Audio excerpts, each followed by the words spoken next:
dari peran kaum muda dan anak-anak dalam dalam karya perutusannya sebagai duta-duta kasih Kristus. Di sini penekanannya adalah kaum muda dan anak-anak. Mengapa kaum muda ini mendapat posisi yang penting di dalam gereja? Nanti kita akan bahas di dalam tanggapan umat. Mungkin kita bisa sharing karena semua yang di sini pasti pernah menjadi anak muda. Ya, pasti yang di sini juga sewaktu muda mungkin berkarya nyata dalam gereja, entah itu OMK atau Putra Altar atau apapun itu kontribusi yang bisa kita berikan kepada gereja, yang pasti nanti ada banyak kisah menarik yang bisa kita sharingkan di sini untuk menambah pengalaman dan penguatan bagi kita semua dari sharing-sharing yang sudah kita ungkapkan. Sebelum kita memulai acara pada malam hari ini, mari kita menyanyikan dulu lagu pembukaannya. Lagu pembukaannya mana?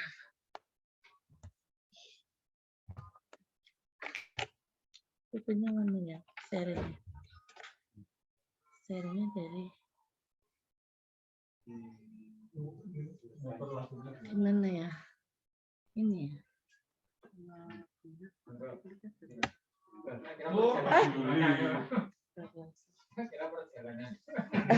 Perjalanan kemana? Bisa play.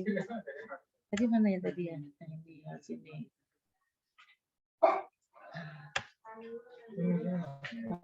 Enggak.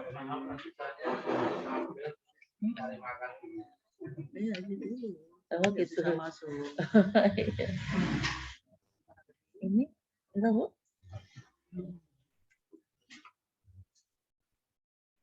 Enggak mau suka ya? Nah, ini sudah. Mau suka ya? Atau ada yang ngasih puji syukur? Ya. Ini dari tadi mau lagu yang ini nggak mau diputar. Pulang sebelah sini ya Bu ya. Ini.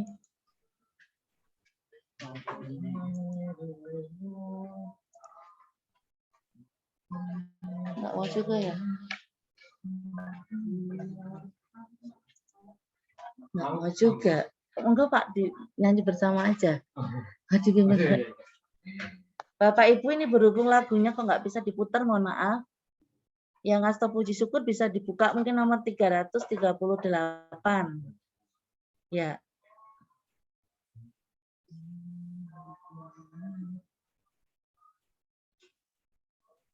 Kita nyanyikan bersama-sama. Monggo, 1, 2, 3. Biar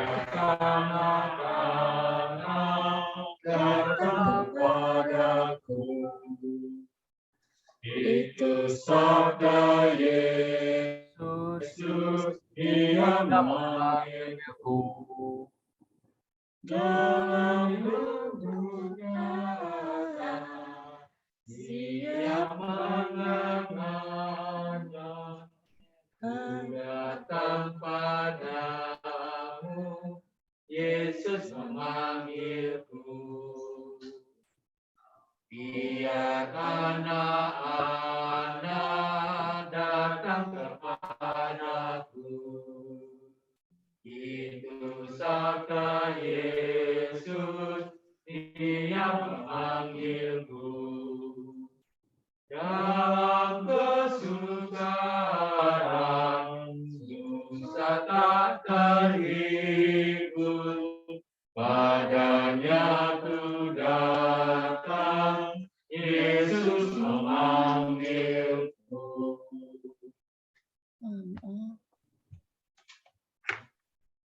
Dalam nama Bapa dan Putra dan Roh Kudus. Amin.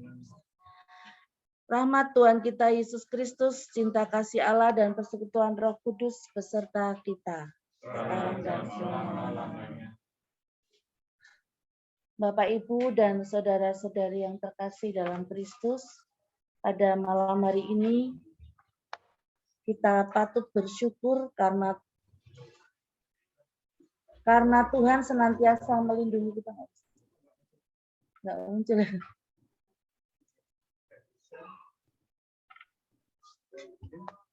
Ini stop share dulu. Nggak bisa ya?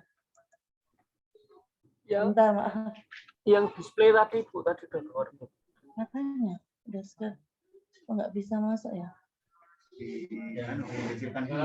Sudah. Oh, muncul. Oh, muncul. Tapi kok nggak mau di sana? Ini di sini muncul. Oh, muncul ya? Berarti di sana. Ini sudah. Ya, sudah. Baik, Bapak Ibu, kita perlu merasa bersyukur bahwa kita sampai saat ini senantiasa dalam berkat dan perlindungan Allah, sehingga meskipun dalam situasi pandemi seperti saat ini, kita masih bisa, meskipun dalam lingkup yang terbatas, kita masih bisa bersharing bersama, saling berjumpa, saling menyapa dalam situasi yang sangat berbeda. Melalui pertemuan Prapaskah kali ini, kita juga bisa saling meneguhkan iman, pengharapan, dan kasih satu sama lain lewat sharing dan kegiatan-kegiatan yang kita lakukan bersama. Pada pertemuan kali ini nanti, kita akan diajak untuk memberi perhatian khusus pada generasi muda, remaja, dan juga anak-anak, khususnya mengenai pendidikan yang diperoleh mereka di masa pandemi ini. Mungkin yang berkecimpung di dunia pendidikan sangat paham ya, ketika pandemi ini awal mula terjadi, ada banyak perubahan yang di sana terjadi. Jadi anak-anak harus belajar secara daring, yang biasa tatap muka harus belajar dari jarak jauh, dengan segala keterbatasan dan pro kontra yang terjadi, karena bagaimanapun juga pembelajaran jarak jauh ini adalah sesuatu yang baru buat kita para guru dan juga peserta didik. Namun apapun yang terjadi, kita bersama, kita rasakan bersama bahwa beratnya pandemi ini bagi keberlangsungan pendidikan mereka, baik formal maupun non formal, tidak menyurutkan semangat kita dan juga anak-anak di dalam melaksanakan pembelajaran. Pertemuan ini nanti kita diharapkan dapat menjadi sarana yang konkret untuk menyapa anak-anak kita ini, serta memikirkan langkah-langkah konkret yang bisa kita lakukan di dalam mengatasi persoalan pendidikan mereka, terlebih bagi mereka yang ada di sekitar kita dalam kehidupan kita sehari-hari. Kita yakin dan pasti bahwa harapan masa depan mereka akan pendidikan yang baik akan terus dapat hidup dan tumbuh dengan baik pula meski pandemi ini belum usai. Kita semua berharap pandemi ini bisa usai dan syukur-syukur hilang. Tidak lagi menjadi pandemi tetapi menjadi endemi. Dan kita harus hidup sejajar dengan endemi ini. Dan semoga kita bersatu dalam doa, semua ini segera berakhir dan kita bisa menjalani kehidupan seperti sedia kala. Untuk mengawali pertemuan kali ini, marilah kita dengan segala kerendahan hati mengakui kerapuan kita di hadapan Tuhan dan sesama. Semoga Tuhan senantiasa melimpahkan berkat kasih dan belas kasih-Nya pada kita semua. Kita hening sejenak.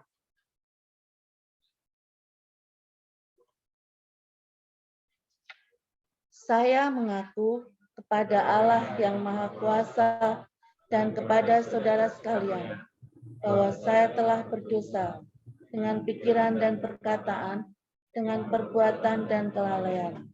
Saya berdosa, saya sungguh berdosa. Oleh sebab itu saya mohon kepada Santa Perawan Maria, kepada para malaikat dan orang kudus, dan kepada saudara sekalian, supaya mendoakan saya pada Allah Tuhan kita. Semoga Allah yang Maha Kuasa mengasihani kita, mengampuni dosa kita, dan menghantar kita ke hidup yang kekal. Amin. Marilah kita berdoa. Kita doakan bersama-sama. Allah Bapa di surga, kami bersyukur kepadamu atas limpah kasih hidup, perlindungan, kesehatan yang masih boleh kami alami sampai saat ini. Kami mohon terang Roh Kudus-Mu ya Bapa, agar kami mampu terbuka akan keprihatinan mengenai pendidikan generasi muda gereja. Biarlah anak-anak datang kepadamu untuk merasakan kasih dan penyelenggaraan-Mu atas hidup dan masa depan mereka. Libatkanlah kami dalam karya belas kasih-Mu, khususnya untuk memikirkan keberlangsungan pendidikan mereka, agar kualitas generasi muda harapan gereja dan bangsa tetap terjaga. Dengan perantaraan Yesus Kristus Putra-Mu, yang hidup dan berkuasa bersama Dikau dan Roh Kudus, Allah sepanjang segala masa. Amin. Marilah kita mendengarkan bacaan kitab suci. Mungkin Ibu Vero bisa membantu membacakan.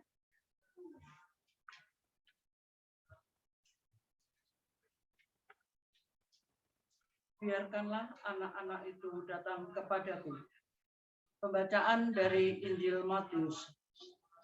Sekali peristiwa, orang-orang membawa anak-anak kecil kepada Yesus, supaya Yesus meletakkan tangannya atas mereka dan mendoakan mereka. Akan tetapi murid-muridnya memarahi orang-orang itu.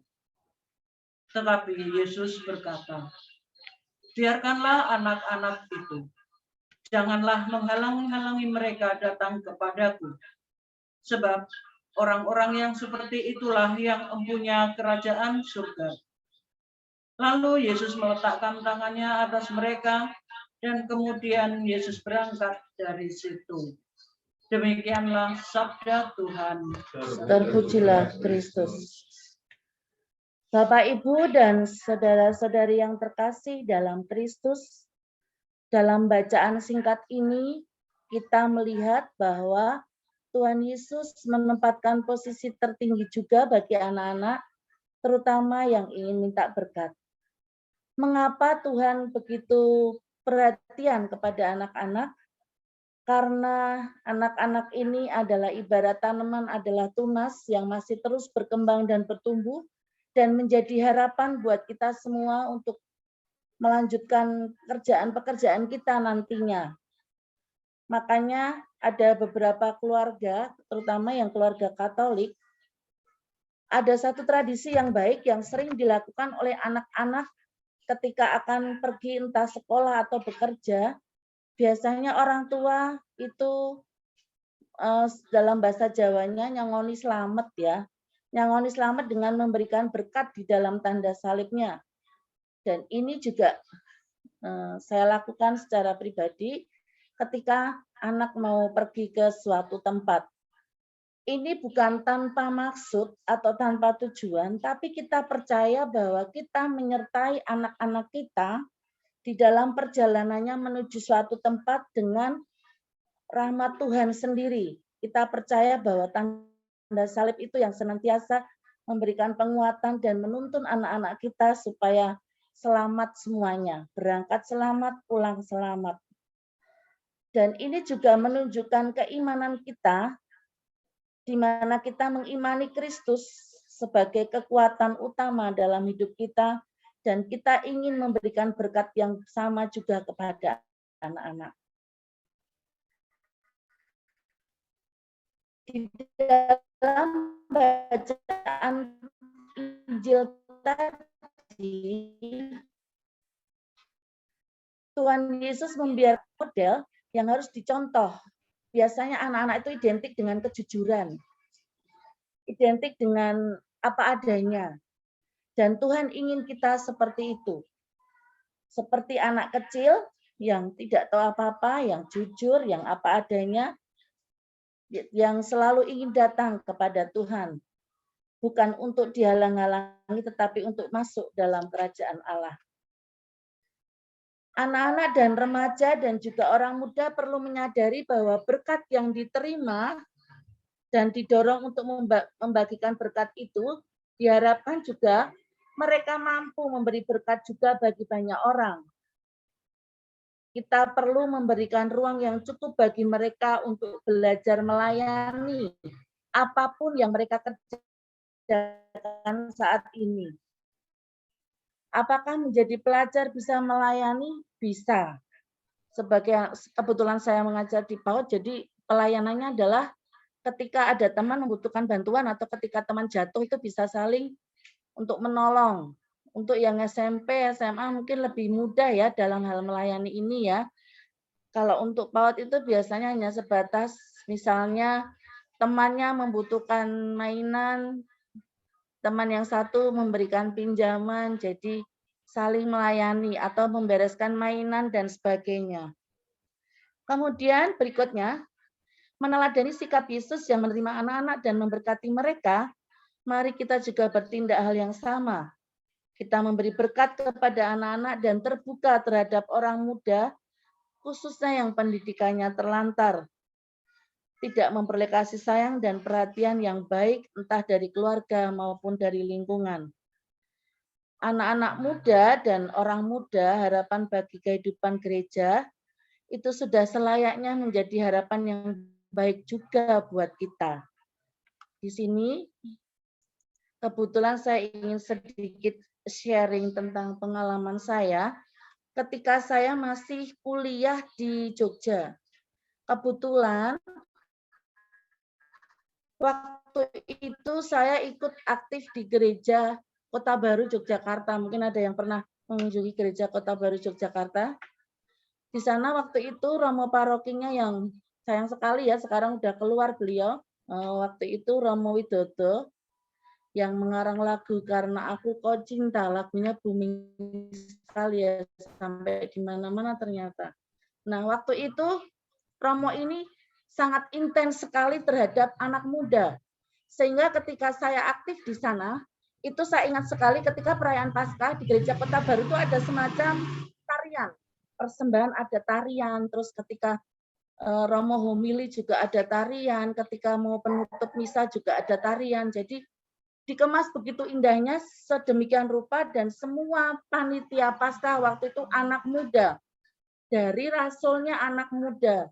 Dari yang menemani membawa salib itu bukan lagi mezina tetapi anak muda. Memang yang memberkati yang bawa salib tetap prodiakon tetapi pendampingnya adalah anak muda.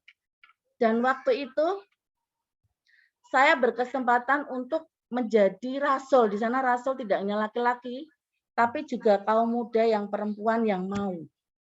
Nah, ketika saya menjadi rasul, otomatis kan ada penciuman kaki ya. Itu rasanya greget ya ketika waktu itu yang membawakan misa adalah almarhum Romo Tom Yakob. Nah, waktu itu Romo Tom Yakob tuh tidak hanya mengelap tapi juga mencium kaki. Rasanya itu kalau anak cewek itu identik dengan menangis ya. Waktu itu saya pengen menangis. Karena kaki saya begitu lembutnya dicium oleh Romo Tom Yakob. Itu baru Romo Tom Yakob ya. Saya membayangkan bagaimana kalau kaki saya ini dicium oleh Tuhan Yesus. Mungkin pingsan kali saya ya. Nah itu pengalaman. Ya mungkin pingsan saya. Kayak merasa nggak pantas sekali. Iya, iya ya. Kayak siapa aku ini gitu. Dan ini menjadi pengalaman yang luar biasa buat saya. Dan saya, di sana itu kalau ada visualisasi juga total. Jadi waktu itu panitia betul-betul anak muda semua, dari penerima tamu, dari visualisasi, dari semuanya itu anak muda. Jadi waktu kepemimpinan Romo Widodo itu makanya Kota Baru dicap sebagai gereja anak muda. Karena kan di sana nggak ada batasan harus dari umat mana, lingkungan mana ya. Jadi sepertinya seluruh Jogja itu tahunya Kota Baru. Dari semua itu yang menjadi pengalaman menarik itu ya ketika dicium itu, sama ketika dicium kakinya maksudnya, sama ketika menari. Nah, ketika menari, saya itu dari dulu body ya, Om Botor gede ya. Bayangkan kalau menari coba, kan ya lucu ya piye ya. Sampai teman saya kameramen gini, wah Mbak nyoteng dirimu ki sak kamera tinggo dhewe. Sampai gitu seperti itu ya. Jadi dinamis sekali ya di sana itu semua diberi tempat di Kota Baru itu. Mau muda, mau kurus, mau pendek, mau tinggi, semua mendapat tempat dan proporsi untuk menjadi ambil bagian dalam peristiwa kebangkitan Yesus terutama dalam Paskah ini. Jadi waktu itu juga romonya anak muda sekali ya. Mereka Romo itu sangat mendukung. Apapun yang dilakukan Mudika itu konsultasi ke Romo itu iya aja gitu. Iya yang baik lakukan, yang baik lakukan. Sehingga yang terjadi memang betul-betul baik dan banyak umat yang terkesan. Nah, itu pengalaman saya ketika terlibat dalam kegiatan gereja di Kota Baru. Nah, di sini kita kembali ke teks ini, ada beberapa pertanyaan atau sharing umat. Ada panjang sekali pertanyaannya ya, 1 sampai 4. Kita coba mengamati yang nomor 1. Bagaimana situasi pendidikan kaum muda di sekitarku? Pertanyaan yang pertama. Apakah akibat pandemi ini pendidikan mereka dapat berjalan dengan baik? Dalam arti apakah mereka juga bisa menjalani pendidikan adaptif COVID ini dengan tekun dan serius? Tentunya ini akan banyak menimbulkan tanggapan karena ini pengalaman kita masing-masing terkait dengan pandemi dan pendidikan ini beragam, dan sebenarnya saya berharap ada kaum muda malam ini supaya lebih fair ya sharingnya, karena kan mereka sebagai pelaku ketika mengalami studi tapi di masa pandemi, di mana banyak batasan sana sini, di mana mereka ada keterbatasan yang harus dialami, tapi mereka tetap survive, mereka tetap aktif di pendidikannya. Nah, untuk nomor 1 ini ada 3 hal yang menjadi perhatian kita semua. Yang pertama tentang situasinya, dan akibatnya, dan artinya.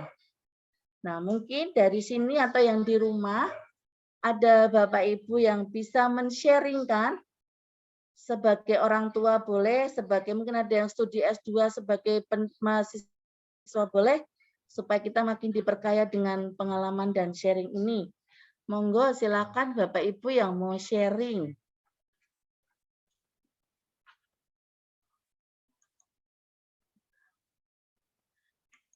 Gimana? Kayaknya Pak Gerdi mau sharing. Iya. Maaf, saya baru saja berpikir ya, Iya. anak-anak saya sudah sekolah lagi. Jadi saya cuma memperhatikan cucu-cucu saya sekarang. Iya. Terutama si El yang sekarang mulai masuk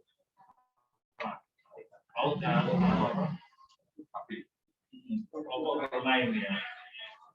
Saya cuma melihat bagaimana peran tuanya, karena namanya anak masih kecil harus duduk di depan laptop ya. Iya. Perintah atau himbauan dari gurunya gitu. Saya kira memang sekolah dari rumah menggunakan peralatan elektronik itu tidak ideal ya, tidak ideal. Juga mereka tidak bertemu dengan teman-temannya itu. Sekarang sih ya sudah mulai ada tatap muka, cuma kan jumlah pertemuannya juga seminggu dibatasi ya. Dibatasi. Jadi memang pendidikan tidak boleh berhenti, dan pendidikan formal kan tidak satu-satunya cara pendidikan pada anak-anak ya. Tetapi ikut prihatin saya bahwa anak-anak sekarang tidak bisa mengikuti pendidikan secara tatap muka di kelas gitu. Jadi saya juga berharap mudah-mudahan tidak dalam waktu yang lama nanti pandemi berlalu, jadi anak-anak itu bisa sekolah lagi dengan tatap muka. Tidak hanya ilmu yang mereka dapatkan, tapi juga bagaimana mereka bersosialisasi dengan. Saya kira itu yang saya perhatikan. Iya. Bagaimana anak-anak sekarang terpaksa menjalani pendidikan formalnya dengan melakukan daring ya. Sekolah daring. Iya. Matur nuwun Pak Gerdi, ya menyikapi pendapat Pak Gerdi, saya sendiri ya sebagai, mungkin ada juga dari Pak Mantri dan juga Bu Vero nanti bisa saling sharing. Sebagai guru itu lebih lelah dibandingkan dengan tatap muka. Kalau tatap muka ketemu anak, belajar, bermain, selesai. Tetapi kalau daring harus membuat video pembelajaran, membuat tutorial pembelajaran, dan semua itu di video dikemas bagaimana supaya anak-anak itu paham, karena tidak semua orang tua bisa IT ya. Jadi kita tuh mengemas bagaimana semua pihak bisa mengikuti ini. Jadi memang lebih lelah, lebih seperti kerjanya tuh seperti maraton. Harus membuat itu semua. Jadi supaya bisa dimengerti banyak orang. Jadi memang kalau kita dalam situasi seperti ini terus, memang boros semuanya ya. Kuota boros, apalagi orang tua juga kuota jadi kebutuhan pokok selain beras ya, selain 5 kebutuhan pokok. Karena memang pembelajaran harus berlanjut terus meskipun dalam situasi yang kurang menguntungkan. Ya mungkin ada yang mau sharing lagi yang ini kebetulan di sini kebanyakan memang guru semua ini, kecuali suami saya. Saya dari murid, Bu. Dari murid ini, Bu. Ya kalau saya mungkin Bu Iya. Saya lebih, kalau kita ikuti APP ini kan sudah keempat. Iya. Yang pertama kita lebih pertobatan diri kita. Iya. Kemudian kedua itu kita mencoba disadarkan untuk berbela rasa. Kemudian yang ketiga kamu harus beri makan. Jadi bagaimana dari bela rasa itu ya aktualisasi kita ke ya sesama masyarakat kita. Nah sekarang ini ada 4 ini masalah pendidikan. Jadi kalau saya lebih sebenarnya mengkonsennya di lingkungan kita, apakah kita ya kebetulan kita pengurus juga, ada mungkin keluarga yang perlu kita perhatikan ya seperti tadi Bari Andika bahwa sekarang ini kebutuhan utama memang di kuota. Saya terus terang kalau misalkan itu kayak gitu ini mau memastikan aja kuota itu berapa loh. Jadi saya sudah bisa mengira dengan Zoom itu 1-2 jam itu kuotanya berapa giga, dengan Microsoft Teams berapa giga. Jadi kalau saya lebih mengerti bagaimana kita sebagai, karena ini sudah keempat itu berarti sudah mengaktualisasikan kita dengan komunitas kita, bagaimana perhatian kita dengan ya umat kita, sampai di mana pendidikan yang mungkin dengan situasi ini apakah ada yang perlu kita aktualisasikan ke lingkungan kita. Saya sih lebih konsentrasi seperti itu, dan mungkin ini menjadi kita bersama sebagai pelayan lingkungan untuk Otonom Mas Juli. Tapi mungkin nggak ya di lingkungan kita nih ada yang usia sekolah terkendala biaya, mungkin dalam usia sekolahnya ada nggak ya? Ada yang Mangun Harjo 2 aja. Ada nggak ya Pak? Karena kita semuanya udah mampu ya. Iya. Memampukan diri. Iya. Iya sih. Kalau mau bantu ya bantu apa ya? Paling bantu sekarang kuota. Sekarang itu masih ada beasiswa nggak ya? Oh iya, di Parang masih ada beasiswa Bu Vero. Ada beasiswa ada nggak ya? Karena ya terus terang ini pengalaman kebetulan sejati kan ikut di Kombak itu. Oh iya. Mungkin kalau itu besok Pak Triadi di kalau kan kanker apanya? Oh yang jualan kerupuk itu nggak? Ya, maaf loh, iya. Oh iya. Oh itu. Sinterklas. Iya. Itu ya ini sharing aja. Jadi kan ya butuh biaya cukup banyak. Kemudian ternyata putranya itu sekolah yang bungsu di SMK Tarsisius, ternyata ya agak terkendala di masalah pembayaran pendidikan, sehingga dari teman-teman Kombak itu ya akhirnya iuran membayarkan itu sampai selesai kelas sampai lulusan lah istilahnya. Sekarang kan putranya kelas 8 yang laki kecil kelas 2 SMA itu kelas 11. Ya itu ya ini cuma perspektif dari Oh, yang lain. Jadi iya, iya. yang mungkin kalau misalnya tadi Bu Hari menanyakan apa di kita kan ya kita juga belum tahu sih karena memang kita harus mencari tahu juga Iya, karena iya. apa ya itu ya menurut saya sih bagian dari kita sebagai pengurus untuk Iya, ya betul, mencoba betul. melayani di situ dan saya nggak tahu di gereja apakah masih ada beasiswa semacam itu aja sih Oh, mungkin concernnya iya sih. mungkin oh ya itu kan juga ada juga di teman mungkin jadi pagi ini besok Bence itu putrinya itu dapat beasiswa ke China. Oh, Angel namanya itu sekolah di Don Bosco sekarang dapat beasiswa ke China. Cuma untuk biaya berangkat saja itu 8 juta. Ini masih kesulitan. Tapi saya waktu itu cuma dapat informasi ya coba ke lingkungan terus ke paroki terus nanti mungkin bisa ke keuskupan karena itu ya cuma biaya 8 juta karena sampai di sana akomodasi segala macam ditanggung. ditanggung. Oh, itu harus berangkat kapan? Ya berarti ini kelas 3 ini kan ya Oh. kelas 3 SMA ini berarti kan 12 lah ya pokoknya kelas 3 SMA ini. Berarti kan selesai tahun ajaran ya cuma saya nggak tahu pastinya mulai berangkatnya kapan berarti kan ya pasti menyelesaikan tahun ajaran. Iya, iya. Oh. Ya ini juga satu peristiwa juga di gereja kita juga. Ya ternyata masih ada keluarga juga yang kesulitan. Ya mungkin itu ya tanggung jawab bukan tanggung jawab lah ya. Mungkin lingkungannya yang lebih bisa mengupayakan mungkin ke paroki atau mungkin ya tapi di lingkungan kita saya juga belum tahu tapi ya sudah jadi kita juga harus mencari tahu juga karena kita nggak tahu karena ya dengan situasi pandemi ini kita ketemu aja sudah terbatas. Iya betul. Ya sayang ya kalau misalnya tidak tercover Kak, sayang sekali ya. Kalau seperti itu gimana ya? Artinya gini, ada yang berpotensi tapi sementara finansial kurang mendukung. Jadi itu gimana? Apakah maksudnya gereja itu gimana ya Bu Fer? Kalau misalnya ada yang seperti itu. Kan juga dari artinya ya ada. Tahu saya ada pendidikan sih ada. Ada ya? Ya ada. Cuma teknisnya menujunya kalau misalnya dengan kasus yang kayak gitu juga belum tahu. Iya. Tapi mungkin paroki harusnya bisa membantu. Iya. Tapi waktu itu ya coba ke lingkungan, ke pamong lingkungannya, atau mau bagaimana ke paroki, dan seterusnya jenjangnya. Iya betul. Iya. Iya sih. Iya.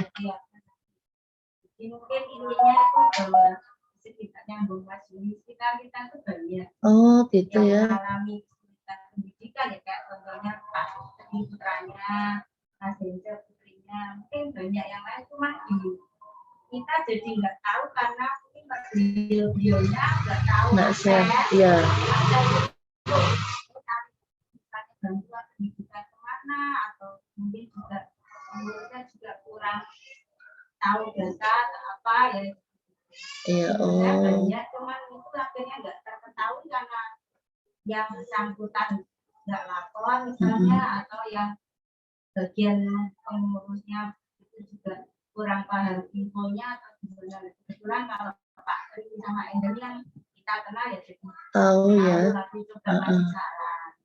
Oh gitu. Lalu untuk masalah pendidikan, nah ini kan sebenarnya kaitannya sama APB. Iya betul. Kalau nggak salah waktu dulu saya soalnya pernah di APB. Salah satu tujuan adanya dana APB itu kan untuk termasuk untuk pendidikan.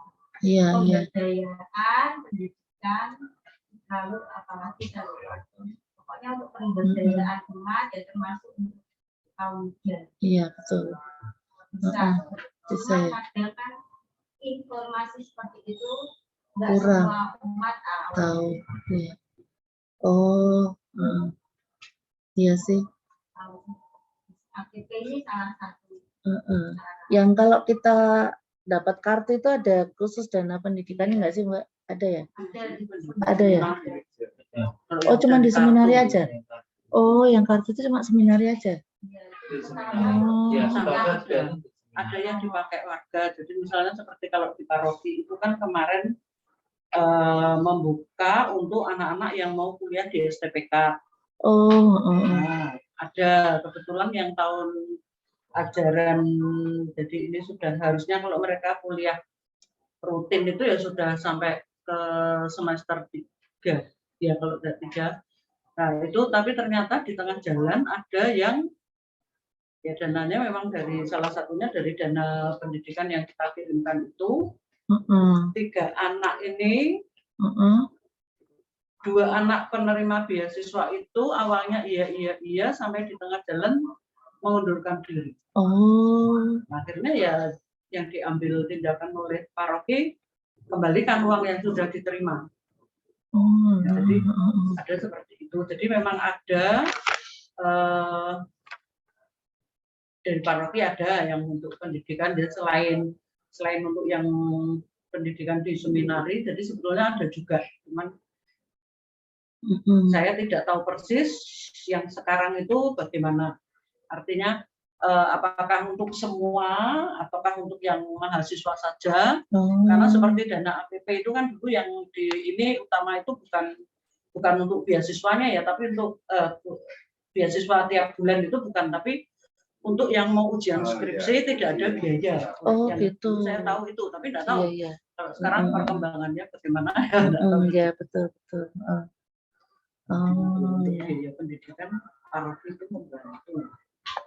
Atau mungkin juga gini, selama ini juga kalau misalnya ada seperti ini, nggak ada sosialisasi, jadi umat tidak tahu, ya. Umat itu tidak tahu, oh gereja bisa tahu kalau kita masukin proposal untuk dana skripsi atau SPP itu, jadi memang nggak tahu juga. Iya, jadi kayak yang saya tahu tuh dulu waktu itu, saya pas KKN, itu memang ada info bahwa karena memang akses saya bisanya di Kota Baru waktu itu, jadi di Sekretariat Kota Baru itu menerima proposal bagi mahasiswa yang mau minta dana apapun gitu. Saya juga baru tahu pas KKN itu. Kota Baru dikasih proposal gitu supaya ada ini. Kota Baru kok saya malah nggak tahu gitu. Ternyata ada teman yang tahu, terus kita masukin proposal sana, ya lumayan juga kok, dapat juga raketan ya waktu itu. Kalau dapat 200 kan ya udah banyak ya, tahun 96 ya, 98-an. Lumayan juga dapat 200 gitu untuk menunjang kita berkegiatan selama di KKN. Saya baru tahu itu, ternyata ada yang bisa dimintain bantuan gitu. Cuman yang sangat disayangkan sekali karena dari gereja juga tidak ada mungkin sosialisasi atau pemberitahuan atau mungkin diberitahu malah nanti banyak yang daftar, gimana ya? Karena kan iya harus ada kriterianya. Iya sih betul ya. Ya menurut saya yang namanya bantuan yang mungkin nanti biasanya agak menganggap yang disambungkan kan ada yang beasiswa harus ditarik kembali. Iya. Tapi kalau dari perspektif saya, kalau namanya bantuan kita sudah membantu itu sudah selesai di situ. Iya, betul. Menurut saya kita jangan mempermasalahkan yang sudah kita berikan, istilahnya ada pemikiran untuk bagaimana. Jadi iya, betul. Ya kayak orang kelas kita bantu yang di pinggir jalan Bang Ijo ngasih 1.000 katakan. Iya, betul. Itu sudah selesai. Iya. Jadi kalau misalkan bantuan menurut saya ya sudah kita bantu, kita sudah berikan, ya itu sudah di situ. Selesai kayak ya putus, saya istilahnya perjanjian putus artinya. Kalau misalkan mau ya tadi misalkan Bu Hari bilang kalau disosialisasikan pasti akan banyak, ya berarti memang banyak yang perlu dibantu, tapi harus ada kriteria. Iya, betul. Misalkan yang dibantu ranking di sekolahnya misalkan, sehingga itu akan lebih tepat sasaran. Iya, jadi, betul. Ya situasi yang semacam ini, apalagi pandemi itu memang kita juga tidak bisa mengira-ngira, apalagi kita juga tahu pandemi, tapi ternyata kalau di rumah makan juga ternyata sekarang juga makin banyak yang makan juga. Jadi kita nggak tahu situasinya, maka ya mungkin perlu dari masing-masing dari kita yang lebih sensitif. Iya sih. Jadi misalnya nggak ada salahnya kalau disosialisasikan, dan kalau misalkan takut banyak yang ya harus ada kriteria tertentu. Karena saya yakin bahwa dana itu yang tadi juga disampaikan sendiri itu aksi kuasa pembangunan, sebenarnya pembangunan apa yang mau dibangun? Iya, betul. Kembali lagi pertanyaannya, Betul. sumber dayanya, ekonominya, Atau infrastrukturnya. apa infrastrukturnya kan begitu. Iya. Itu Iya sih sih. kalau dari perspektif saya. Iya sih, betul, betul. Betul, Mas Suli. Karena Ini, dari- oh iya, monggo. Nah, tadi kan dikatakan kalau kemungkinan banyak juga anak-anak dari wanita ya, mungkin ibu yang mungkin perlu dibantu ya. Nah, mungkin yang ingin saya tanggapi, apakah pihak kewajiban sudah mulai memikirkan ini? Kan APP ini setiap tahun ya Pak ya. Nah, setiap tahun ini bagaimana mencoba sebagian dananya disisihkan untuk pendidikan tapi dimasukkan ke dana abadi gitu. Supaya apa? Supaya dimasukkan ke dana abadi supaya nanti membantunya kepada anak-anak yang membutuhkan itu lebih berkesinambungan. Nah itu. Jadi mungkin lebih mulai dipikirkan atau mungkin sudah ada, saya kurang tahu ya. Dana abadi, kayak kalau di pemerintah kan mungkin LPDP itu ya. Nah, LPDP sehingga bisa memberi beasiswa yang lebih banyak kepada peserta atau siswa-siswa yang berprestasi itu. Mungkin kesulitan kalau tidak ada ya syukur alhamdulillah. Tapi kalau mungkin belum, mungkin perlu dipikirkan mulai membentuk dana abadi. Ya dari APP yang disisihkan berapa persen plus dari mungkin donatur-donatur dari kalangan kita sendiri. Kan saya yakin juga banyak juga sih orang-orang Katolik yang mampu ya. Nah, itu diketuk supaya memikirkan ini tadi apa dana abadi untuk membantu anak-anak kelangsungan pendidikan anak-anak supaya lebih berkesinambungan. Iya, terima kasih. Jadi monggo Mbak Senja.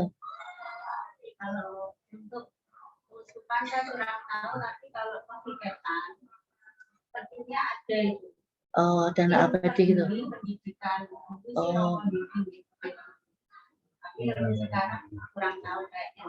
Oh. Tapi pendidikan itu kalau dari saya juga pokoknya memang konsep untuk memperhatikan masalah-masalah di sekolah Katolik. Kalau setahu saya juga termasuk memberikan ya banyak hal yang mungkin kalau sekolah itu butuh support moral, lalu banyak pelatihan, lalu kalau material ya sepertinya juga mengupayakan karena saya ingat itu SD Slamet Riyadi yang di titik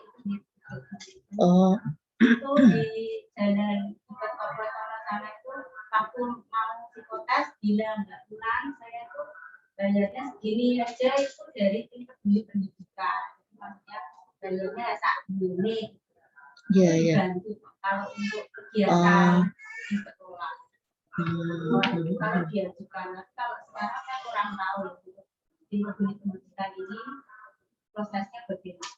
Kalau dulu sih setahu saya ada.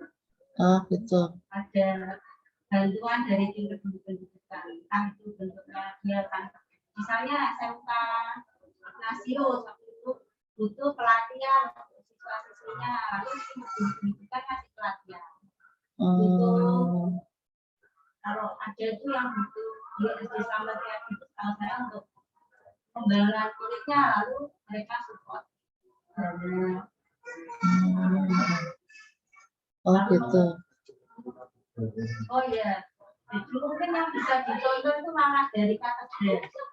Oh ya ada. Dan itu kebetulan ya SD Slamet Riyadi ini katedral dapat. Jadi SD Slamet Riyadi ini kan memang SD yang minim sekali ya anak-anaknya kan menengah ke bawah. Mereka dapat support dari paroki katedral hanya pendidikan. Yang anak itu disupport. Jadi setiap anak itu disupport dari paroki. Oh jadi gitu. makanya SD Slamet Riyadi itu posisinya bukan yayasan dapat sekolah paroki. Karena pembiayaan dari paroki. Oh iya. guru-gurunya ekstra apa dan itu semua dari Jalan Selati Banding. Oh, namanya memang SD Slamet Riyadi namanya. Oh. Kadang kalau sekolah Katolik kan punya yayasan apa-apa. Iya. Ini pun salah satu bentuk yang menyelesaikan masalah bentuk kehadiran gereja. Iya. Karena sudah ikut jadi kalau kita sedar itu support. Kepala sekolahnya. Kami itu sekolah paroki. Karena pembiayaan kami banyak full dari paroki ya. Memang itu dari anak-anak nggak mampu ya. Iya, karena mereka buku aja itu gurunya punya kepala. Ya. Gimana Pak Teddy? Saya udah selesai Mbak Cinta. Saya mau sharing ya. Iya. Ini yang konkret aja. Iya. Dulu lingkungan kita itu punya apa ya, lembar informasi namanya Genta. Oh iya. Lingkungan apa tuh? Ini lingkungan namanya Genta. Saya masih nyimpan ini edisi Juli tahun 96. Itu saya sama Mas Kristo itu yang mengelola ini. Yang mau saya ceritakan adalah sebetulnya kita dulu lingkungan itu sudah pernah punya mengelola dana beasiswa. Oh iya. Jadi ini kebetulan beritanya yang di Juni 96 nih, beberapa tahun yang lalu ya. Jadi waktu itu pengurus itu menyepakati kita membantu. Kebetulan sih waktu itu ada keluarga-keluarga yang kesulitan menyekolahkan anaknya. Kemudian tidak semua, hanya beberapa orang saja dimintai Data. Membuat pernyataan sendiri. Kita menyampaikan bahwa ada keluarga-keluarga yang membutuhkan bantuan. Terus saya bersedia membantu, jumlahnya sekian secara sukarela selama 6 bulan atau 1 tahun. Dan kemudian kalau nggak salah yang salah satu yang pernah dapat bantuan itu Soeharto. Anak-anaknya itu waktu itu. Tapi sebetulnya ini tidak mudah, tidak semudah ini. Karena apa? Ada perdebatan salah satunya seperti ini. Membantu anak beasiswa itu jangan yang pintar, tapi yang ekonominya bodoh. Tapi yang lain mengatakan, nah, kalau anaknya bodoh, keluarganya kurang mampu, kita biaya apa enggak, kita buang-buang dana. Iya.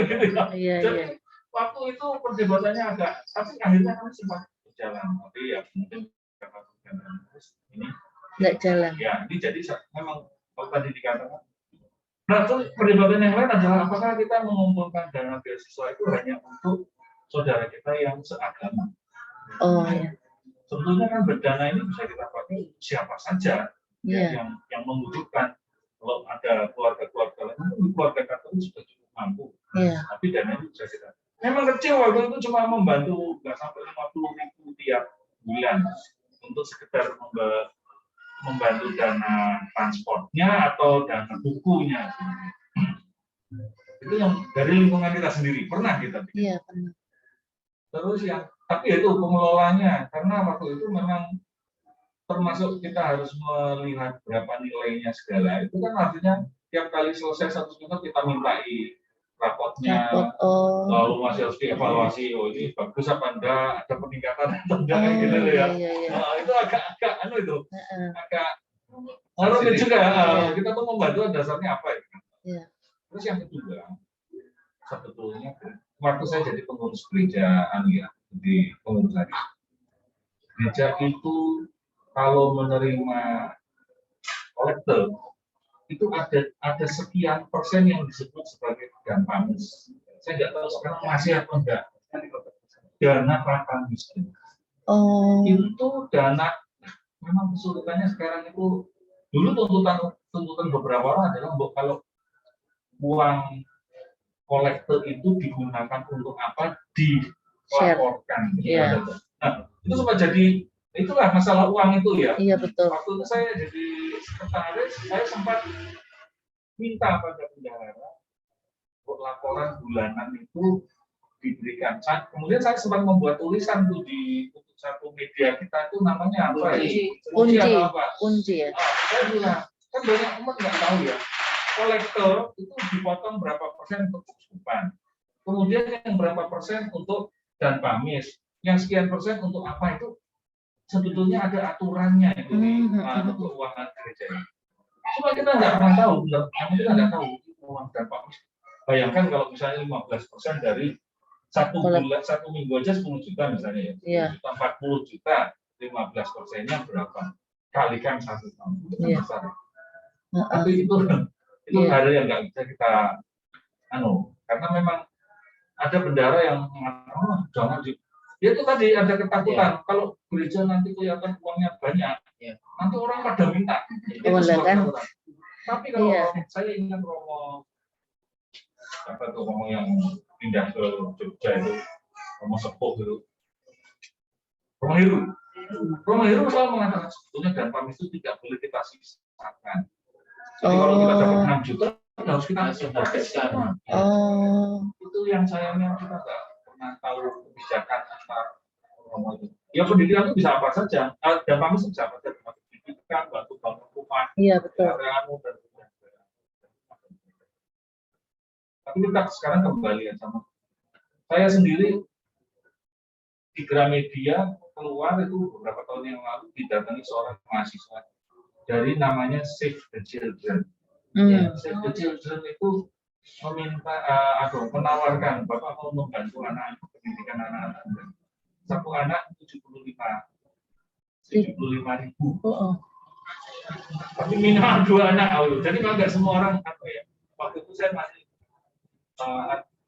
tertarik juga ya kalau saya bisa membantu dan mereka itu cukup profesional, ada laporannya, ada websitenya, kita tahu uang ini meskipun kita nggak tahu benar ya karena biaya operasional pasti besar juga ya.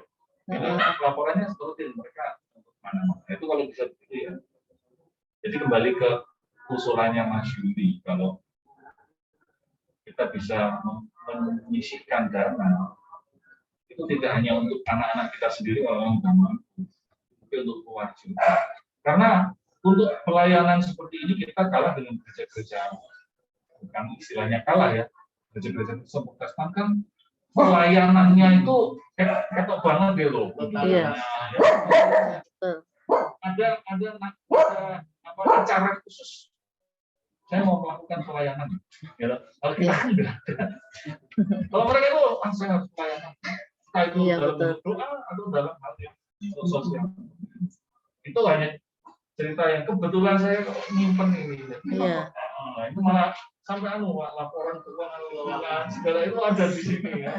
Dulu kan waktu itu juga sering dilaporkan juga kan dengan yang Iya, zaman saya akhirnya mau tidak mau karena tuntutan untuk itu tuh tinggi tuh saya bicara pada Romo apa enggak? Romonya ya antara iya dan tidak, tapi bendaranya justru ya. Pak Artono jadi kalau tahu gereja banyak duit, banyak orang yang tidak hanya ya memang butuh bantuan, tapi orang yang cari-cari juga banyak. Iya betul. Iya. Itu kalau dari saya. Kalau kita mau lanjutkan ya bagus sih, bisa ada dana sosial. Iya. Begitu, terima kasih. Iya, terima kasih Pak.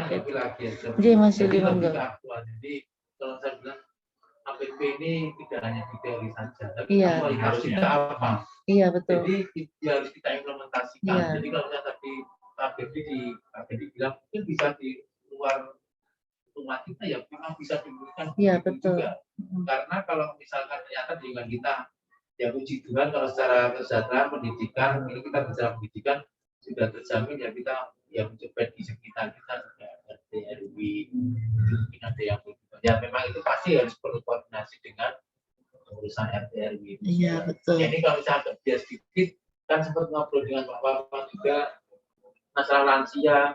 Iya. Ada wacana tuh misalnya pas dari lansia kerjasama dengan RT RW ada pemeriksaan kesehatan. Ya ini berwacana kita nggak tahu nanti kita akan eksekusi apa enggak. Iya betul. Jadi kan kebetulan ya warga kita juga ada di kepengurusan RT RW, itu mungkin salah satu yang bisa diwacanakan yang semacam itu. Iya, saya ya tadi kita kembali dulu ke rumah kita. Kalau misalkan rumah kita ternyata sudah terpenuhi ya kita lihat maksudnya perspektifnya diluaskan lagi berarti sekitar lagi. Iya betul. Ya kalau tadi Pak Gebdi apakah berdebatkan rumah kita dulu ya menurut saya memang harus rumah kita dulu, karena memang paling enggak ya bukan apa-apa, tapi kita lihat rumah kita secara bagus, apa istilahnya terpenuhi, ya baru kita melebarkan perspektif kita sekitar kita. Iya, betul. Kayak yang aksi sosial ini pun juga, saya sudah muter sama Mas Agus juga kemarin, dan hari ini kemudian nggak ikut. Jadi kalau misalkan nanti kita ada problem, ya kita baru akan sosial di luar rumah kita. Iya, betul, betul. Kita bicara dengan Pak Parman, iya, iya, iya sih. Iya, karena memang pertanyaan tanggapan nomor 1, 2, 3, 4 ini memang tidak sebatas pada teori dan kata-kata, tapi memang semua pertanyaannya itu mengarah kepada aksi nyata. Bahkan yang di poin 4 itu sampai ada usulannya supaya kita membuat gerakan Rp2.000. Itu masalah sama UMK yang sekarang ini, kalau yang kita lingkungan kita. Jadi ya Bu Ari mungkin juga lakukan dengan Seto. Jadi minggu kasih kemarin itu ini nanti akan berlanjut dengan takjil dari uang jajannya. Iya. Dikumpulkan, nanti akan ada takjil juga akan di sekitar sini juga. Kalau yang kemarin kan dari depan itu sampai ke arah yang Bendungan Fatmawati itu ya, orang ya tukang parkir ya dan sebagainya. Jadi ya saya selalu juga untuk teman-teman UMK. Itu mau kapan itu takjilnya? Iya. Takjilnya rencananya mau kapan?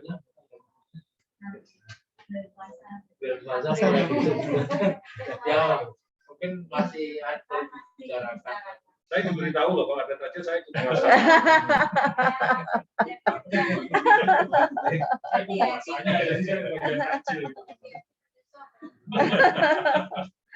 Iya sih. Iya, jadi intinya memang 1, 2, 3, 4 ini memang aksi nyata. Kita kayaknya kalau saya melihat dari beberapa saya tadi ada dilema ya. Sebenarnya kita tuh sebenarnya mau memberikan sesuatu, tapi namanya ini berhubungan dengan uang. Dan kalau bicara masalah pendidikan itu banyak kriteria yang harus dipenuhi. Jadi kayak dilema ya, mau bantu tuh sebenarnya dulu yang tadi Pak Gedi Gentah, Pak. Itu Gentah itu nama iya. informasinya. Media informasinya. Sebenarnya Pak dilanjutin bagus ya.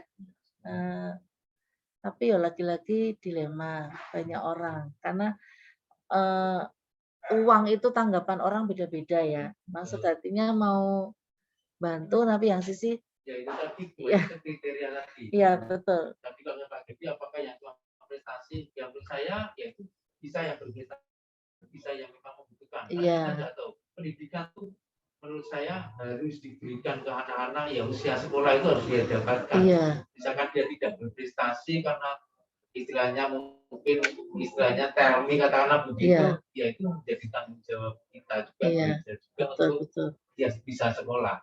Dan memang ada kriteria terus istilahnya syarat dan ketentuan yang berlaku. Kalau tadi ada kesanggupan, yaitu yang kesanggupan. Jadi misalkan saya dulu pernah juga di Dewan itu ya, yang beasiswa itu lebih ke uang sekolah. Jadi menunjukkan uang IPP-nya memang belum dibayarkan, baru kita berikan itu.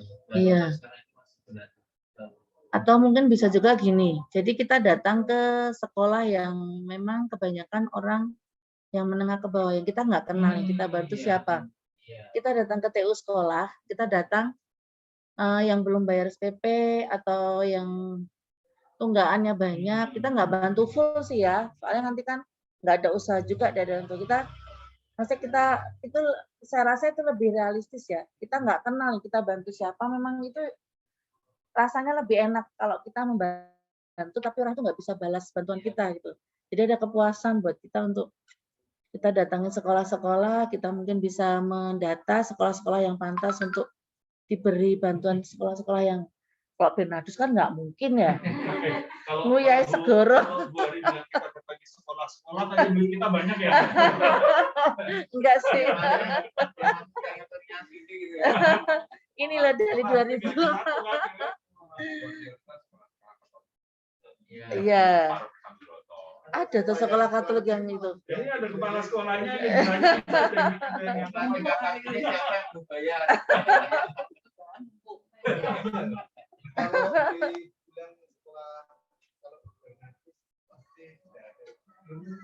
Masa toh? Jadi setiap sekolah di yang saya tahu ya di saya kan juga ada kelas-kelas PKS Indonesia. Iya. Kebetulan tiap tahun juga ketika saya ditugasi pelayan di Iya. sana itu ada saat kita ketemu raker Indonesia ya. Iya. Termasuk benar-benar pun juga pada saat itu ya Ada tuh. ya. Waduh ding. Sang Timur juga. Harus orang tuanya membayar. Iya sih. Sampai akhirnya ya ada upaya gini.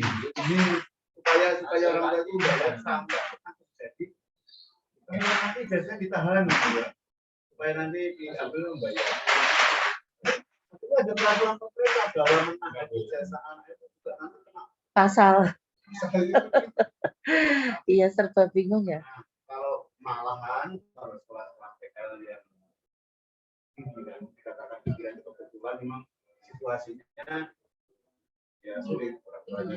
Malah sekarang nggak pernah ada dugaan karena Pak Wali Kota ini malah kan waktu itu bebas lepas.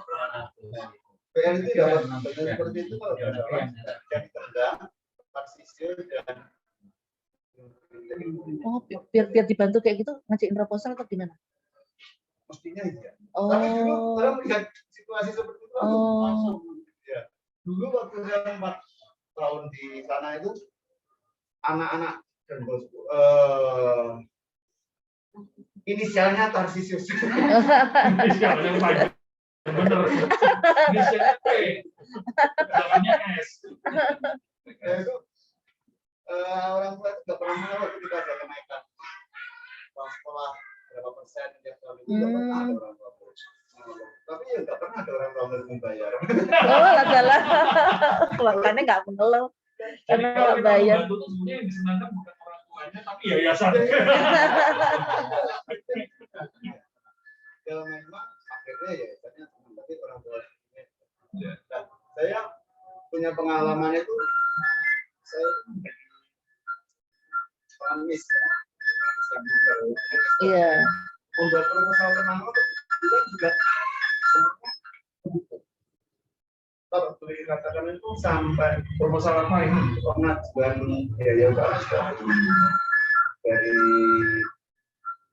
bahkan dari gereja-gereja sana itu memberi bantuan menawarkan mengambil anak asuh itu dari Iya. dan saya tuh kebetulan dapat channel itu istilahnya namanya itu anak-anak terang.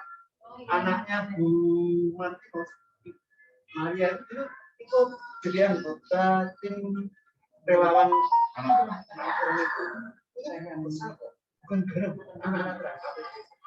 Lalu ketika itu mengadakan pertemuan antara sekolah penerima itu kemudian pihak anak terang itu di tiap kota ada itu yang hadir di situ juga Romo Kenter dan Romo Gili. Oh. Jadi di situ menyaksikan dan mendukung memberkati upaya baik dari pihak anak terang itu yang memberi donasi pada anak-anak usia sekolah. Tidak hanya SD, TK, SD, SMA, sesuai dengan kriteria. Jadi anak-anak ini diharapkan mampu andaikan ada ranking, tapi kan tidak semua sekolah ada ranking. Itu bisa ranking 1 sampai 20. Oh. Itu bayar SPP-nya. Dari mana mereka dananya? Anak terang itu ya Katolik ya. Jadi anak-anak terang itu gerakan dari orang-orang Katolik yang punya uang banyak, lalu mereka kota itu membentuk satu komunitas, jadi mereka memang kuasa untuk biayai anak-anak dari SD sampai mahasiswa, tapi bentuknya mengajukan proposal. Oh gitu. Tapi bagusnya itu nggak cuma pembiayaan, tapi juga karena ada keinginan untuk anaknya yang di diaspora itu nilainya bagus, mereka juga ini memberikan konseling. Bagusnya gitu karena pernah ditawari saya jadi relawan konseling. Sampai sekarang masih. Masih itu untuk jadi mereka memang kumpulan orang-orang kaya Katolik lalu kelompoknya itu kita satu dan Oh. dan memang diteliti itu sampai ke sekolah, ke rumah itu memang benar. Oh gitu. Dan tentunya itu didampingi supaya anaknya berprestasi kan masuk konseling apa. Oh syaratnya memang anaknya harus berprestasi ya. Iya, dan harapannya Harapan bisa jadi Oh, harapan. dibantu, terus dibantu di konseling juga. Oh iya. bukan kriterianya pokoknya nggak mampu. Oh gitu. Lalu karena pernah ada yang ngapusi lalu itu disurvei ke Oh sekolah, ke rumah, wawancara orang tua sampai segitu anak-anak. ketahuan. Kalau ngapusi. Karena kriterianya cuma nggak mampu. Oh iya. Lalu mereka memang mendorong untuk berprestasi. Iya. Ya tentunya itu didampingi sama ada Oh iya. relawan. Atur nuwun Pak Gede. Monggo di samping muncul. Saya melanjutkan lagi kalau Nggih. dana APP itu yang keuskupan itu memang ada. Dulu itu tahun 2004-2005 kami itu pembina pramuka Katolik itu dikumpulkan lalu diberi kegiatan. Salah satu dari tujuannya itu juga memberdayakan umat, terutama di dunia pendidikan dengan menggunakan dana APP yang waktu itu menutup. Oh. Pada Uskup Halio ketika datang ke Keuskupan Agung Semarang setelah menggantikan uskup yang lama itu, lalu melihat dana yang cukup besar menumpuk di rekening yang di bendaranya itu besar loh. Saya tidak tahu siapa itu bendara itu mungkin. Nah mungkin itu terkenal menjadi suster lama yang Hetris. Itu pas kami diundang untuk wawan hati dengan Bapak Uskup untuk acara ini, di situ saya mendengar di ruang sebelah itu ditegur dengan keras.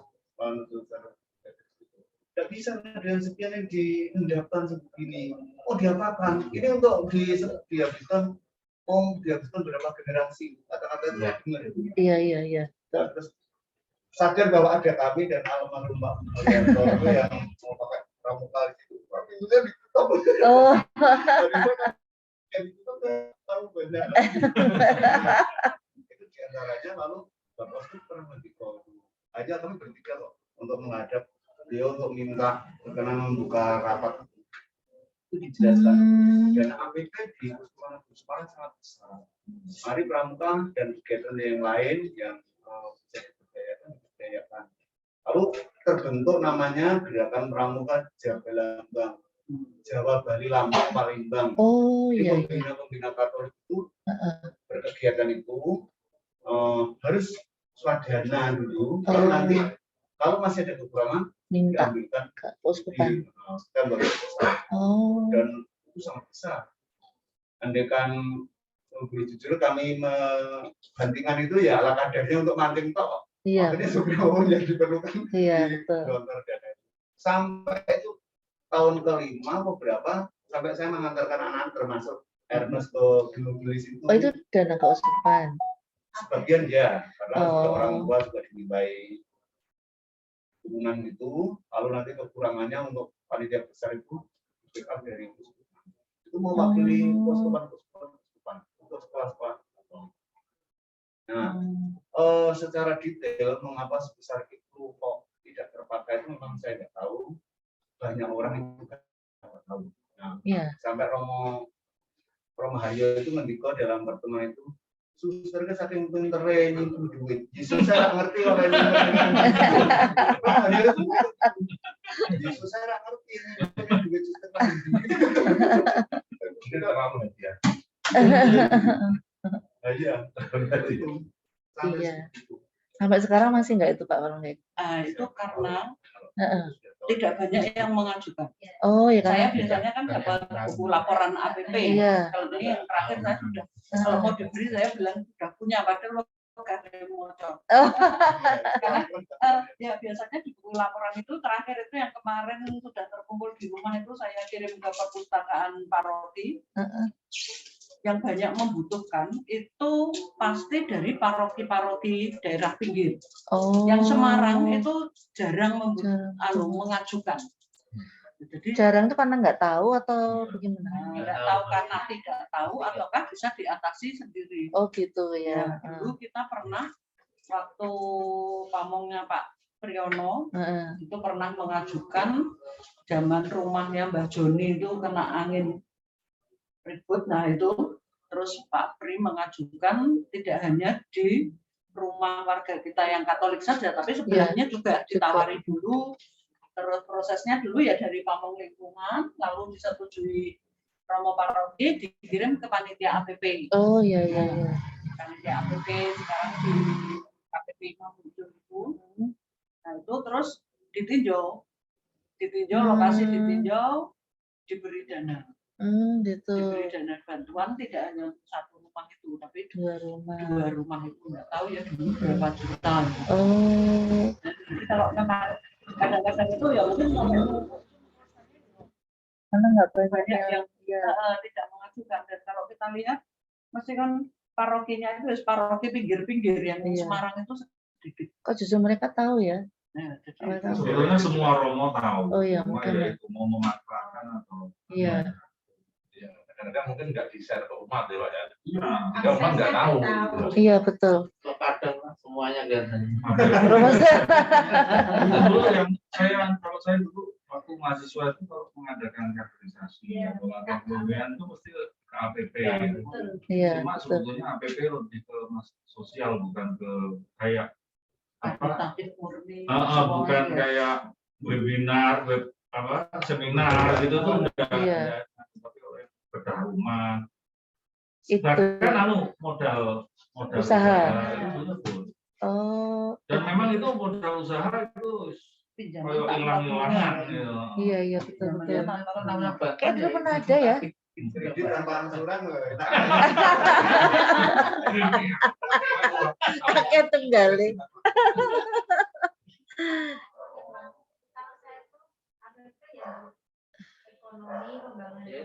Pembangunan apa? Iya, makanya. Ya, ekonomi rumah. Iya. Lalu seingat saya karena dulu waktu di Timur kita di PKK itu sering minta jadinya pemberdayaan kaum muda. Apapun kegiatan pemberdayaan kaum muda, kaderisasi apa ataupun termasuk pendidikan. Iya betul. Cuma memang setahu saya dulu itu kalau nggak tahu aksesnya akhirnya nggak mudeng. Iya. Harus gimana ngajukannya, kemana, buat urusannya gimana. Iya. Yang biasa di kepan atau apa mungkin pada iya. Aksesnya memang. Iya betul sih. Kalau dulu APP itu Imam Bonjol. Sekarang nggak pindah. Kalau proposalnya asal ditandatangani Romo mestinya.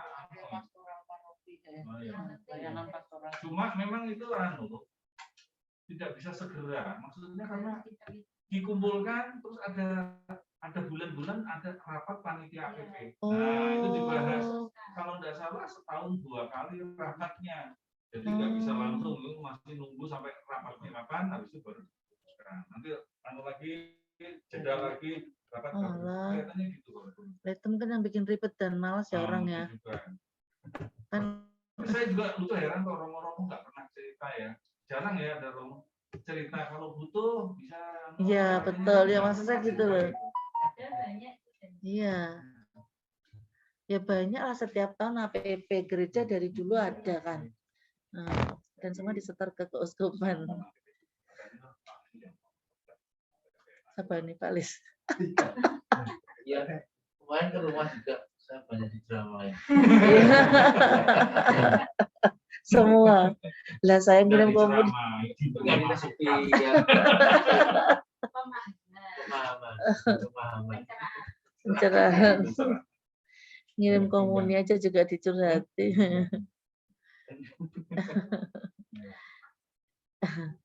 Iya Bapak Ibu mungkin masih ada yang mau sharing. Ini yang itu yang di sini tuh Pak Widi, Pak Julius itu. Pak Julius, Pak Widi tidur nih.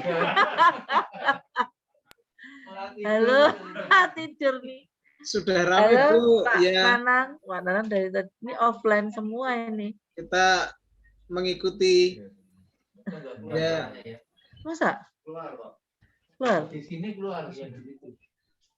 Kita mengikuti Bu. Ya. Oh. Halo, Jadi, Pak Widi, udah bangun?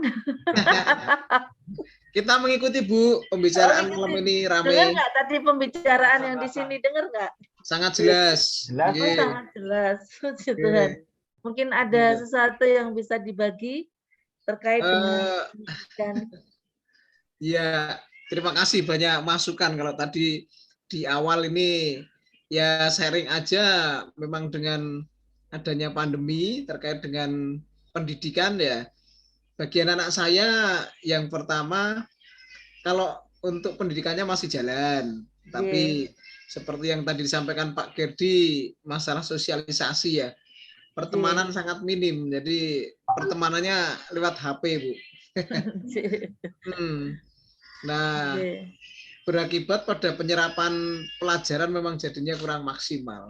Tugas-tugas ya copy paste dari Google, tugas selesai, tetapi untuk apa ya pendalamannya menurut saya masih. Iya, betul Pak. Jadinya nggak fair nilainya ya Pak. Ujian di rumah saya ngerjain ke sopo. Betul. Saya juga punya pengalaman kan, anak saya di awal-awal juga daring. Jadi kalau ujian tuh ya sudah orang tuanya diusir, biar nggak usah ikut-ikutan. Tapi ya ini ya tetap nggak fair ya kalau di rumah itu kan meskipun nggak ada yang bantu jawab, tapi kan buku ada Pak.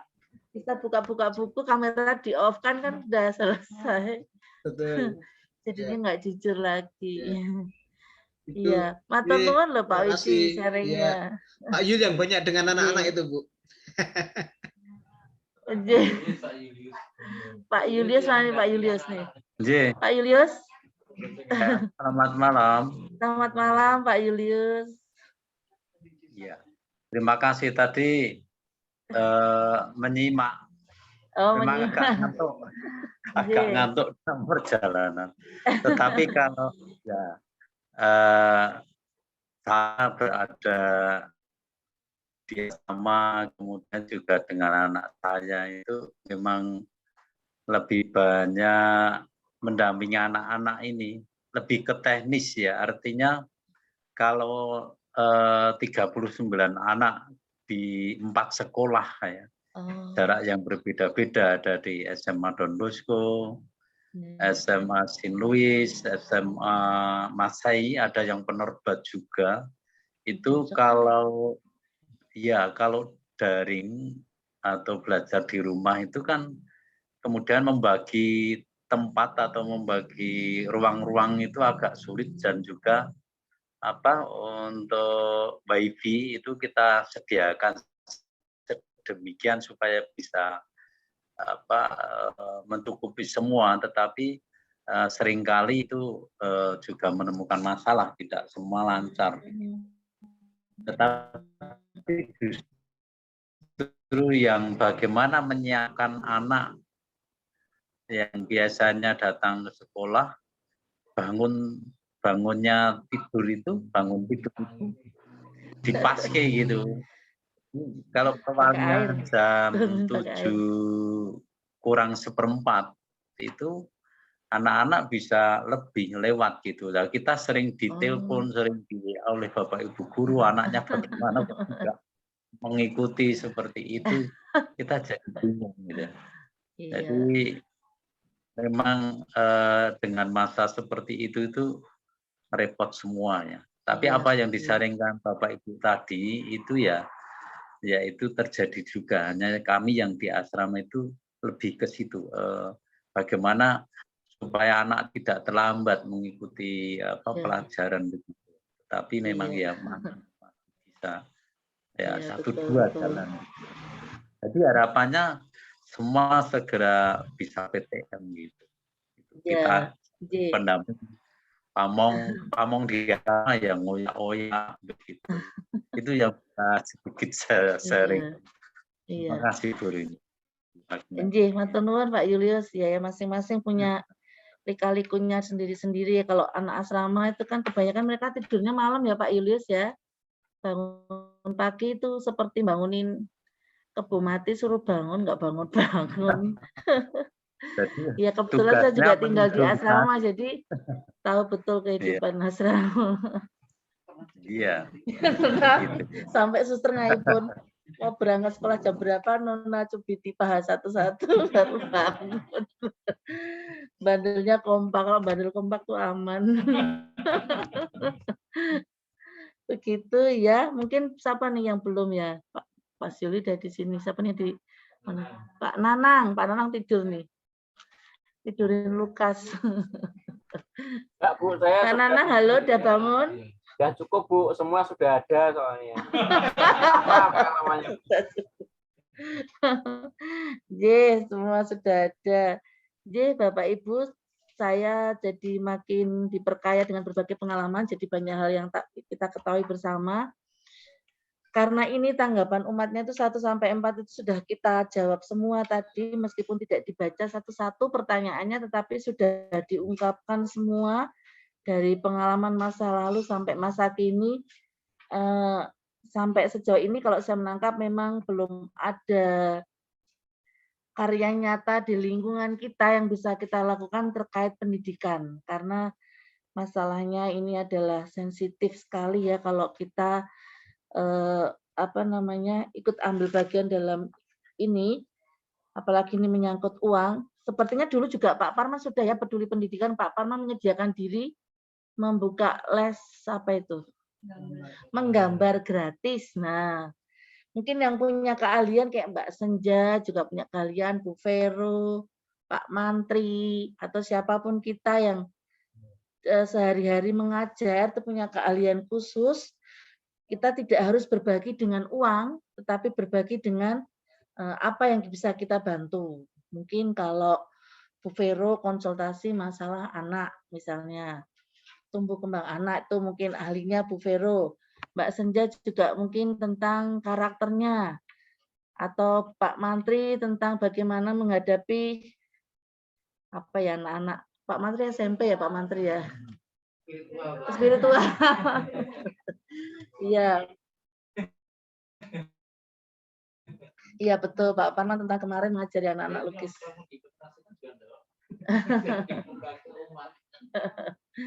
Iya, banyak hal yang bisa kita lakukan, gerakan nyata terkait dengan kepedulian kita terhadap anak muda. Saya rasa nih di lingkungan kita tuh sangat peduli ya Mbak Senja, luar biasa, dan timnya yang bisa memadu menjadi harmoni yang bagus antara Mudika, Per, dan Pia ya. Ya, kemarin juga saya lihat itu kegiatan Paskahnya jalan, kegiatan aksi Paskahnya juga jalan, semuanya terangkum menjadi satu karena pembimbingnya yang luar biasa menggerakkan anak-anak sehingga anak-anak itu semakin semangat untuk peduli dalam kegiatan menggereja, meskipun ini masih lingkup lingkungan. Kalau di gereja tuh masih ada OMK nggak sih? Kok sepi-sepi amat ya kayaknya? Masih ada ya? OMK masih ada ya? Atau saya ini? Oh gitu ya? Ya. Oke, baiklah Bapak Ibu. Saya rasa kita sharingnya sudah cukup ya.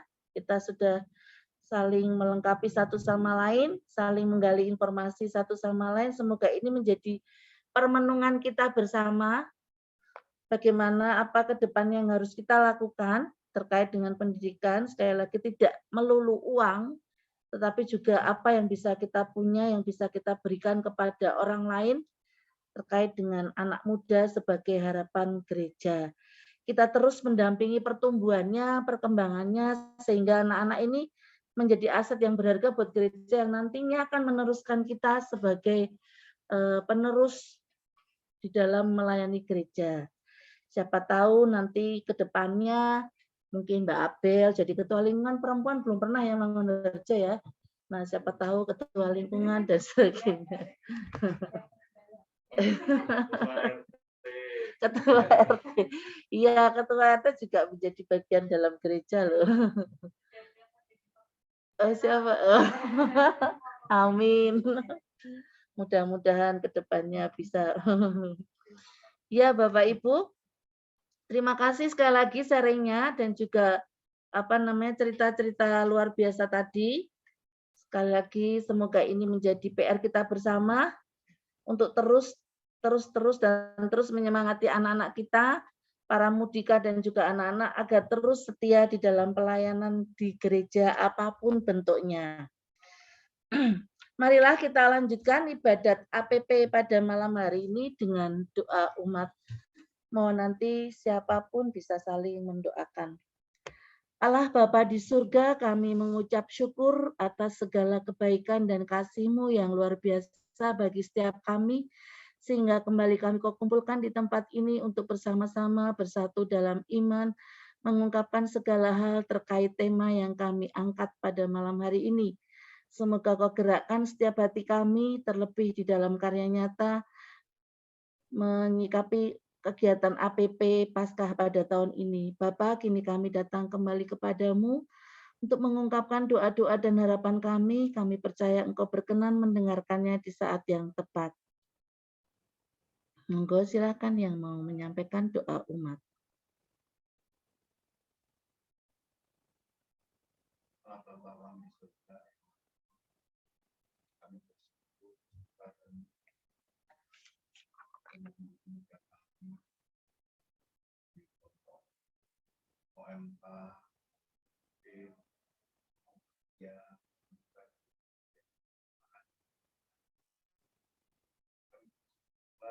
Memberikan pihak-pihak yang perhatian besar pada mereka sehingga menggerakkan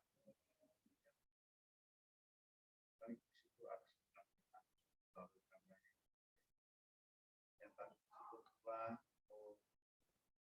memilih salah satu dari gereja kami untuk kita dalam proyek besar mengikuti pendidikan disiplinari kemampuan dan membukalah dia untuk berubah proses pelajaran agar nantinya menjadi orang yang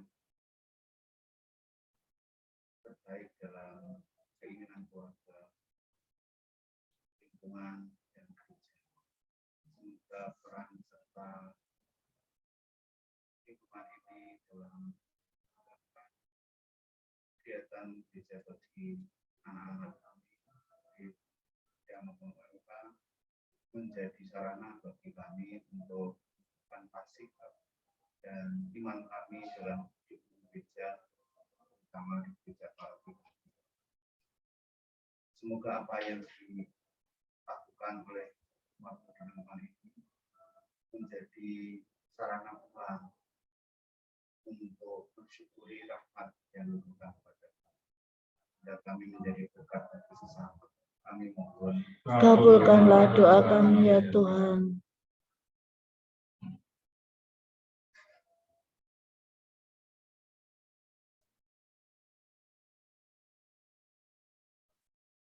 Bapa yang makasih, kami juga berdoa bagi para muda dan juga anak-anak. Kiranya Kau berikan mereka senantiasa semangat pelayanan dan pengabdian yang tulus, sehingga mereka pun pada akhirnya dapat membawa berkat bagi sesamanya. Semoga Kau gerakkan hati mereka untuk terus dan mau terlibat di dalam kehidupan menggereja, dalam karya nyata, di dalam kehidupan mereka sehari-hari. Kiranya Kau ketuk hati mereka, agar mereka dengan segala kerendahan hati mau datang kepadamu dan menerima berkat-Mu, agar mereka pun mampu membawa berkat bagi sesama. Kami mohon, kabulkanlah doa kami ya Tuhan. Bapak, kami berdoa untuk anak-anak kami dimanapun mereka berada, yang saat ini sedang menempuh pendidikannya. Karuniakanlah rahmat kesehatan kepada mereka dan juga ketekunan. Semoga mereka dapat belajar dengan baik dan pada tahun ajaran ini mereka dapat membawa hasil yang baik bagi kami semua. Kami mohon. Kabulkanlah doa kami ya Tuhan.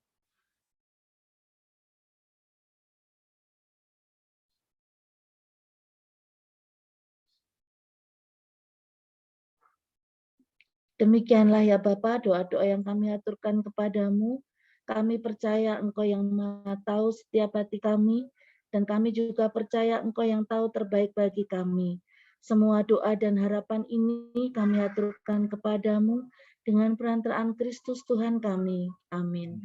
Marilah kita satukan doa-doa kita dengan doa yang diajarkan Tuhan Yesus sendiri.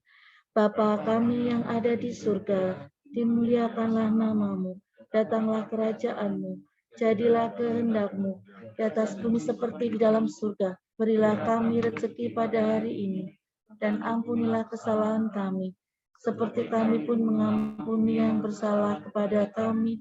Dan janganlah masukkan kami ke dalam pencobaan, tetapi bebaskanlah kami dari yang jahat. Amin. Marilah kita doakan doa penutup bersama-sama.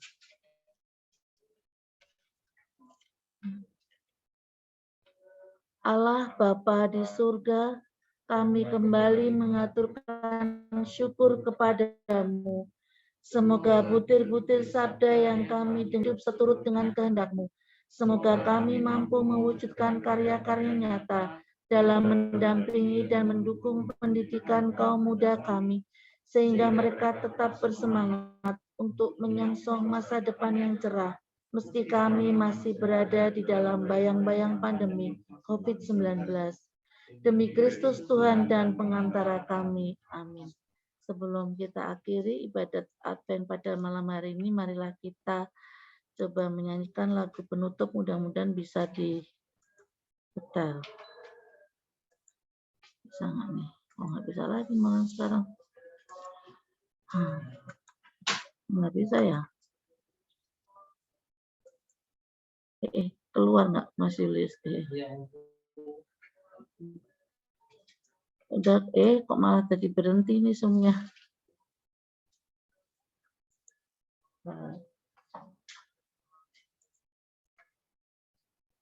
Kok malah ini? Biar anak-anak datang pada. Kok ini? Ini malah bisa nih. Malah tadi bisa. Ini malah ini. Ini yang pembukaan. Iya, sebenarnya. Ini nggak masuk ke sumber. Nggak masuk ya?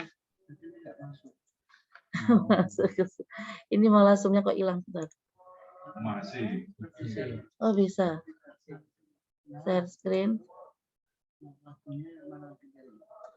Bentar, lagunya keluar lagi dia.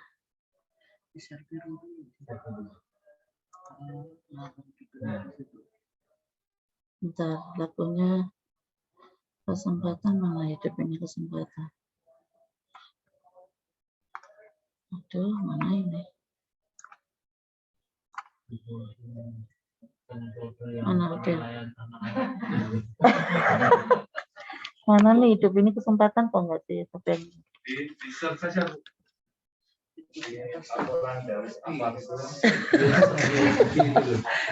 Gimana lagunya? Kalau di pojok kanan.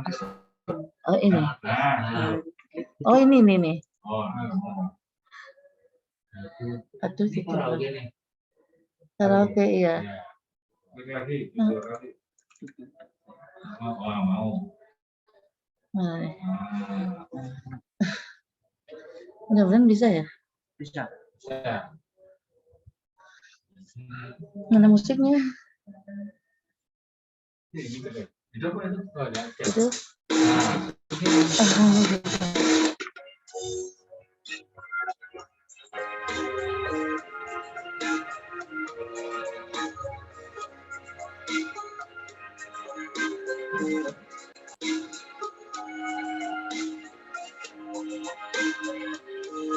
Hidup ini adalah kesempatan.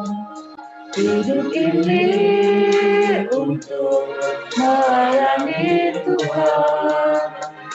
Jangan sia-siakan waktu yang Tuhan beri. Hidup ini hanya sementara.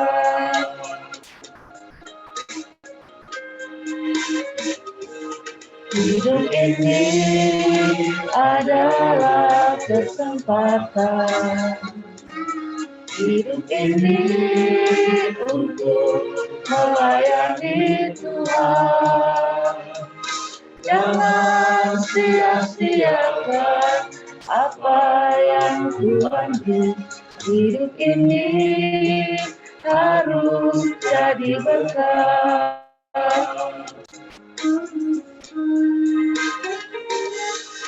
Oh Tuhan, pakailah hidupku selagi aku masih kuat. Bila saatnya nanti ku tak berdaya lagi, hidup ini sudah jadi berkat.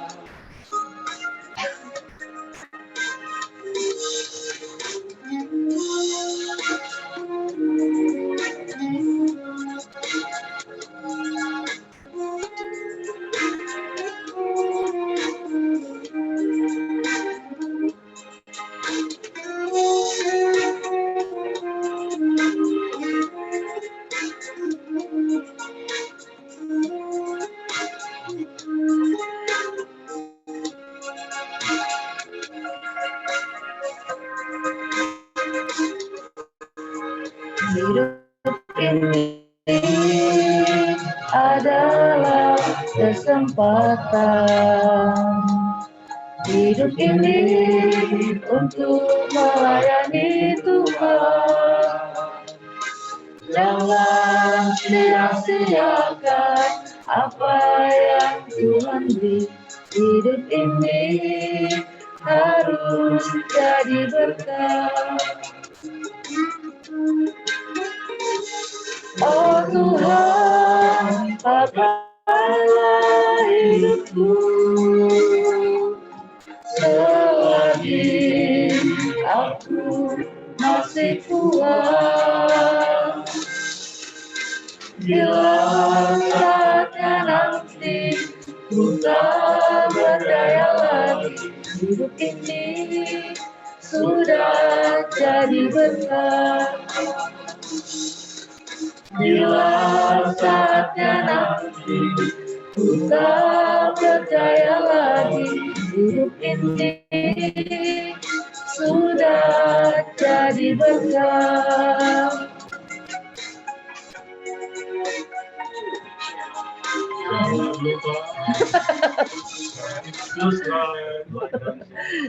Dalam nama Bapa dan Putra dan Roh Kudus. Amin. Matur nuwun. Terima kasih. Terima kasih Bu Asma.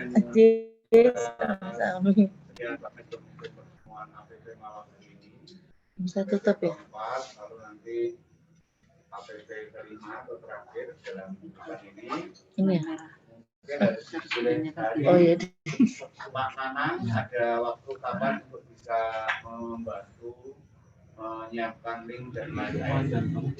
Pak Nanang. Kalau yang free itu Kamis Pak, Jumat Pak saya itu malah. Jumat malam. Malam. Ada ini nggak? Ada PP? Karena rencananya tanggal 7 itu dari Kamis. Nah, kemarin kendalanya